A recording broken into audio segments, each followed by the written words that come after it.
अभी हमारे पास जो हमने लास्ट लेक्चर में किया था वो हमने इन चीजों के ऊपर बात कर रहे थे। किन के ऊपर? हमने बात कर ली थी लैप्स रेट के ऊपर कि what is this lapse rate. Lapse rate के साथ हमने एक और चीज देखी थी कि इंसुलेशन क्या होता है, उसको हमने देख लिया, चेक कर लिया था कि व्हाट इज लैप स्टेट। हमने ये भी देख लिया था कि इंसुलेशन क्या होता है। हीट बजट के ऊपर हमने अभी बात करनी है, लैटिट्यूडनल हीट बैलेंस के ऊपर हमने बात करनी है, और इन्वर्जन ऑफ टेम्परेचर के ऊपर हमने बात कर ली। ठीक है। इसके बाद अगर हम आगे चलें तो हम देखते हैं कि there is a variability, the factor that causes variation in the insolation. किस चीज की वजह से होता है? Rotation of the earth axis, किस हिसाब से अर्थ टिल्टेड है। ये मैंने आपको कहा था कि कॉपीज में नोट्स बना लेना इसके। the angle of inclination of the sun rays, the length of the day, the transparency of the atmosphere, the configuration of land in terms of it's aspect. ठीक है, तो इनकी वजह से जो है वो आपकी जो इंसुलेशन है वो वेरी करती जाती है। ठीक है।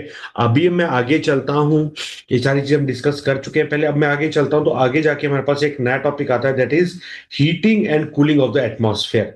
आपको मैं बता दूं, हम अपने सेक्शन बी में हैं। सेक्शन बी में हमारे पास चलता है atmosphere, that is the climatology. Climatology के अंदर हम एटमॉस्फेयर को कवर कर रहे हैं, और यहां पर हम देख रहे हैं सबसे पहले हमारे पास आ जाता है कंडक्शन। इससे भी एटमॉस्फेयर होता है कन्वेक्शन और एडवेक्शन। तीन टाइप के हमारे पास यहाँ पे ट्रांसफर होते हैं। कंडक्शन का मतलब क्या होता है? Transfer of heat. जब कभी भी हीट ट्रांसफर हो, कंडक्शन अगर हम वैसे भी बात करें, हमने फिजिक्स में भी पढ़ा हुआ है कि कंडक्शन में होता क्या है, जब आप यहां से हीट करोगे तो हीट धीरे धीरे धीरे धीरे धीरे धीरे धीरे धीरे इस तरफ ट्रेवल करना शुरू कर देगी। तो जब कभी भी हीट यहां से लेके यहाँ इस एंड पे जाना शुरू कर देगी इन सॉलिड्स में, तो उसको हम कहेंगे as a conduction. Convection, convection. और जब ये चीज हमारी धरती पे तो हम उसको कंडक्शन कहेंगे। सेम है जो फिजिक्स का कंसेप्ट है, जैसे धरती जो गर्म हो रही है, अगर सॉलिड्स कहीं गर्म हो रहे हैं तो वो कंडक्शन की वजह से गर्म हो रहे हैं। उसके बाद अगर हम देखें तो अगला हमारा आ जाता है कन्वेक्शन। कन्वेक्शन के लिए हम क्या करते हैं? कन्वेक्शन के लिए जब कभी भी एक अगर हम बीकर लेते हैं, बीकर में अगर हम पानी लेते हैं तो और यहां पर आग लगा देते हैं हम ऐसे करके, तो क्या होता है? जो यहाँ का पानी है वो गर्म होता है और ऊपर चला जाता है, और ऊपर का ठंडा पानी नीचे आ जाता है। तो जब कभी भी ऐसा हो कि यहां से पानी ऊपर चला जाए और ऊपर का पानी नीचे आ जाए, ठीक है, तो उसको हम कहते हैं एज अ कन्वेक्शन। यानी जहां कन्वेक्शन। यहाँ यहाँ पे यानी जो वाटर मॉलिक्यूल्स हैं वो खुद ही हीट को ट्रांसफर कर रहे हैं। इसी से ही रिलेटेड हमारी एक और चीज बनती है, दैट इज कन्वेक्टिव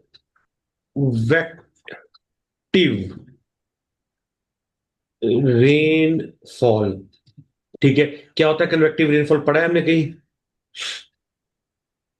नहीं पढ़ा सर हम वो सब। है ना सर, वो लोग जो सर वो अमेजोन ग्रीन फॉरेस्ट के सर वो पेड़, जो अच्छा वो तो कैनो, वो तो कुछ और होता है।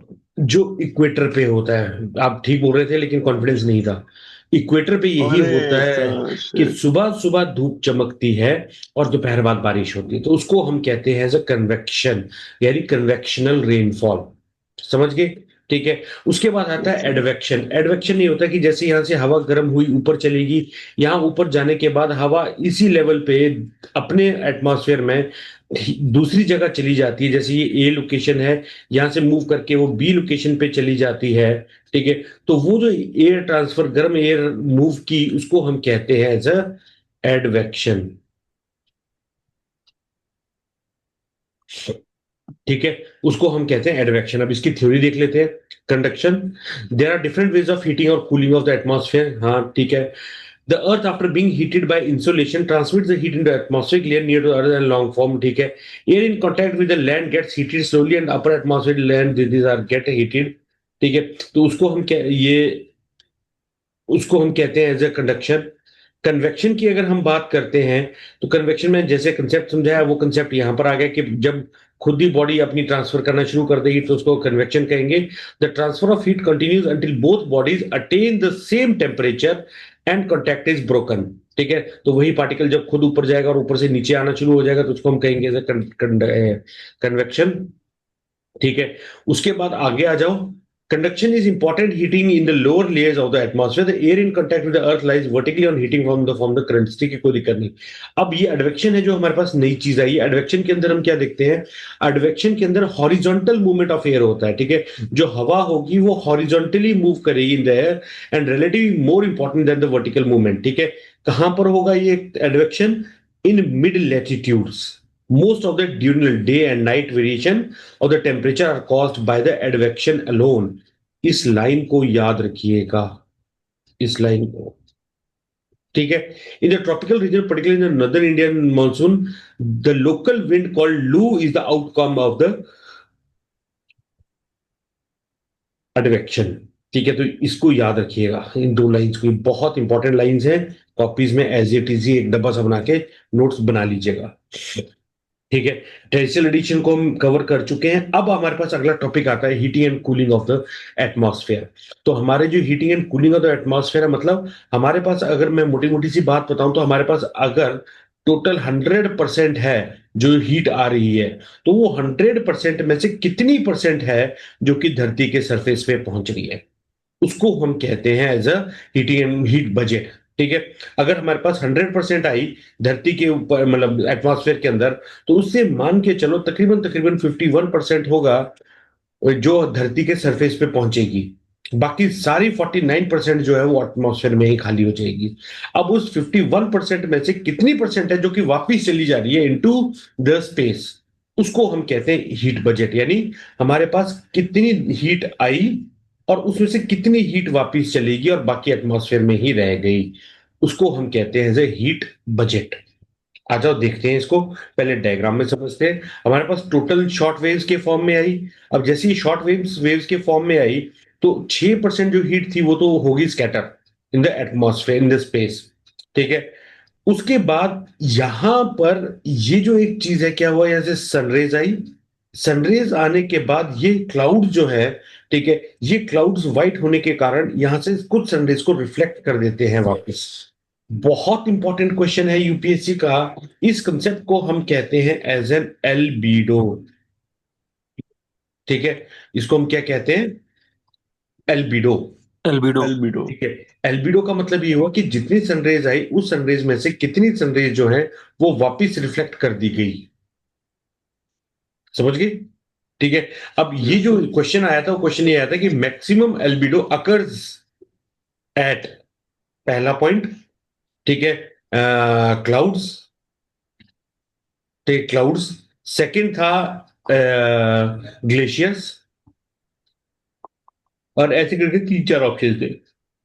ज्यादातर बच्चे जो ऑप्शन लगा के आगे थे वो थे glacier, but the answer is not glacier, answer is clouds. Clouds. ठीक है, तो मैक्सिमम एल्बिडो जो होता है वो क्लाउड से होता है। 27% जो लाइट है वो क्लाउड ही रिफ्लेक्ट कर देते हैं।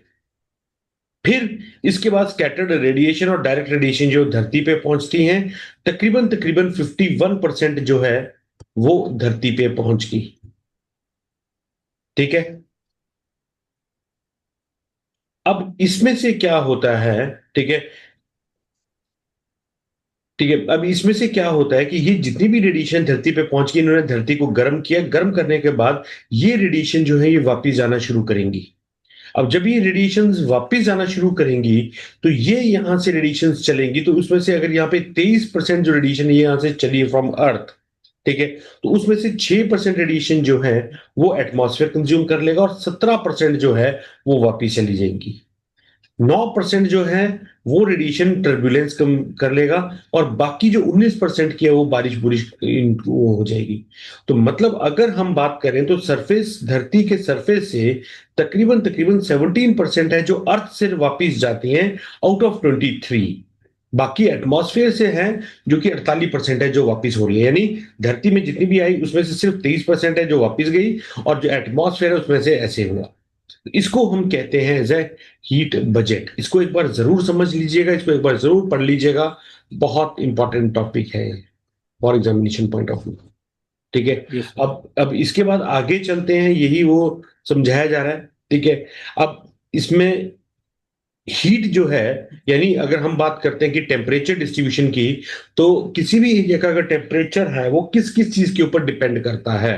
तो पहली चीज इसके ऊपर वो डिपेंड करता है is a latitude of a place. यानी अगर ये धरती है और ये इक्वेटर है, तो इक्वेटर के पास जितनी भी लाइंस होंगी वहां पे वी एक्सपेक्ट कि यहाँ पे गर्मी होगी, और इक्वेटर के दूर जितनी भी लाइंस होंगी वहां पे वी एक्सपेक्ट कि वहां पर सर्दी होगी।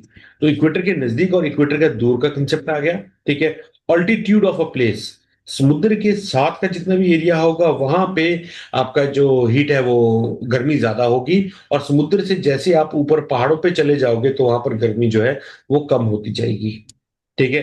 Distance of from the sea, distance from the sea का मतलब होता है कॉन्टिनेंटैलिटी, नेंटेलिटी। ठीक है। कॉन्टिनेंटैलिटी का मतलब ये हुआ कि अगर आप समुद्र के बिल्कुल नजदीक हैं, पानी के सोर्स के नजदीक है, तो उस टाइम पे आपका क्या होगा, वहां पर आपके एरिया का टेम्परेचर कुछ और होगा। जैसे जैसे समुद्र से दूर जाओगे डेजर्ट बनना शुरू हो जाएंगे और वहां पे कुछ और हो जाएगा। फिर उसके बाद टेम्परेचर किस पे और करता है, टेम्परेचर फैक्टर, और जो फैक्टर है वो है presence of warm and cold ocean current. ठीक है। तो warm and cold ocean current का मतलब ये हुआ कि वहां पर अगर गर्म पानी का है करंट आ रहा है तो वहां पे टेम्परेचर थोड़ा सा गर्म हो जाएगा, और इसके अलावा लोकल एस्पेक्ट्स भी है कि अगर वहां पर किसके वो चीज चलती है। तो ये चीजें हैं जो सबसे ज्यादा इंपॉर्टेंट है। अब इसके बाद एक लाइन आ जाती है, उस लाइन को हम कहते हैं आइसोथर्म। आइसोथर्म। ठीक है। अभी आइसोथर्म क्या चीज होती है? आइसोथर्म्स हमारी धरती के ऊपर वो लाइंस होती हैं जो सेम टेम्परेचर को ज्वाइन करती हैं। तो अगर सपोज करो यहां पर भी 20 डिग्री है, यहां पर भी 20 डिग्री है, तो यहां पे हम एक लाइन खींच देंगे और इस लाइन को हम कहेंगे एज अ आइसोथर्म। मतलब ये लाइन जो है वो सारी की सारी एक ही टाइप के टेम्परेचर को ज्वाइन कर रही है। ठीक है। The global distribution of temperature can well be understood by studying the temperature distribution. हाँ, इस आइसोथर्म को पढ़ने के लिए हम दो टाइम का टेम्परेचर लेते हैं। ये बहुत बार क्वेश्चन आया हुआ है पहले ही, एक जनवरी का और एक जुलाई का। ठीक है। Without getting into much details मैं आपको एक पहले सबसे पहले एक इसकी चीज बता देता हूं। ठीक है। यहां पर नहीं है। ठीक है। मैं इसका आपको डायग्राम बताता हूं कि आइसोथर्म्स कैसे बिहेव करती हैं। ठीक है। यहां पर अगर हम देखें तो आइसोथर्म्स जो हैं वो धरती के ऊपर ऐसे करके एक लाइंस होंगी ऐसे नॉर्मल। ठीक है। ये इक्वेटर है, और इक्वेटर के बाद नर्दर्न हेमिस्फेयर में जो लैंड है वो ज्यादा है। ठीक है, ये बात याद रखिएगा। लैंड ज्यादा है, और सदर्न हेमिस्फेयर में लैंड कम है, ओशन ज्यादा है।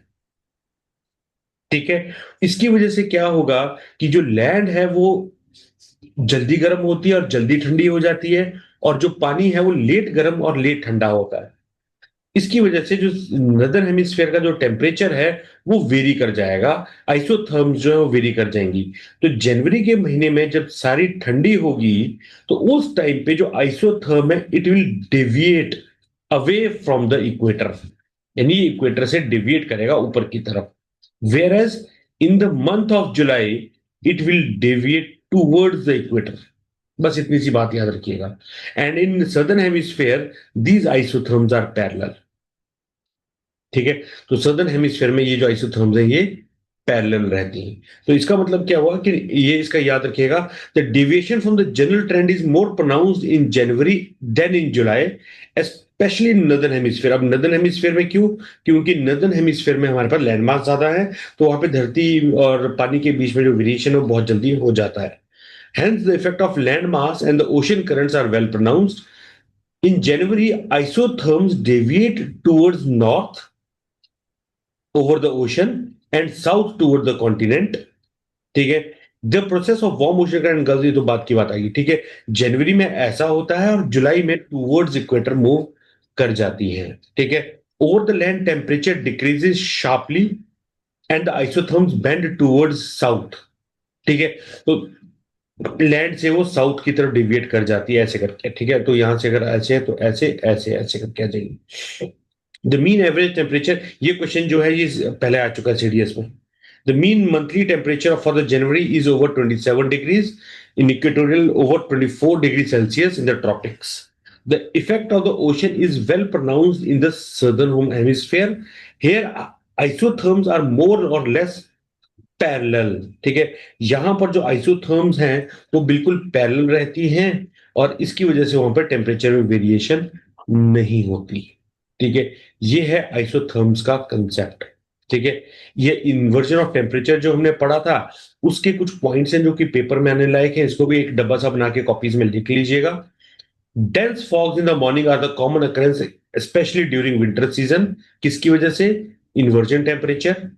Inversion is commonly lasts for few hours until the sun comes up and brings to the warm Brings to warm the earth. to earth, ठीक है, begins to warm the earth. The inversion temperature in hills and mountains due to air drainage जो हमने पढ़ा था, cold air in the hills and sand mountain produced during the night flows under the influence of heavy gravity. वही वाली जो हमने बात की थी कि यहां से दोनों तरफ से नीचे की तरफ आ रही है। Being heavy and dense cold air, ठीक है। It protects plants from the Frost damage, ये भी याद रखिएगा, ठीक है। यहां तक हमारे पास ये आ गई इंसुलेशन, ये हमने कवर कर लिया है। लैटिट्यूडनल हीट बैलेंस एक और बहुत इंपॉर्टेंट कंसेप्ट है। At latitude below 40 degrees more solar radiation more solar radiation is received than is lost to the space by earth, ठीक है। The opposite is true for the higher latitudes where more heat is lost than received. Although earth as a whole maintains a balance between the incoming and outgoing radiation, the atmosphere and ocean act as a giant thermal engine. इसके ऊपर मैं बहुत ज्यादा discuss करूंगा, इसके ऊपर मैं बहुत ज्यादा डिस्कस करूंगा इस लाइन और इस लाइन पे, ठीक है। यानी जितनी भी आपकी ये ट्रॉपिक्स और पोल्स की है, ये जो हमारे पास एटमॉस्फेयर और ओशन है, जमीन नहीं, atmosphere and ocean act as a giant thermal engine for the transfer of heat. In this heat transfer, और ये किसकी वजह से हीट ट्रांसफर होती है? Air masses, winds and ocean currents, ठीक है। तो ये तीन चीजें हैं जो कि बहुत ज्यादा रोल प्ले करेगी, और इसी के अंदर अगर हम देखें तो एटमॉस्फेयर एंड ओशंस हैं जो कि हीट ट्रांसफर करते हैं। Most of the heat transfer takes across the mid latitude, hence वहां पे स्टॉर्मी वेदर रहता है ज्यादातर, ठीक है। यहां पे हमारा एटमॉस्फेयर का बेसिक सा खत्म होता है।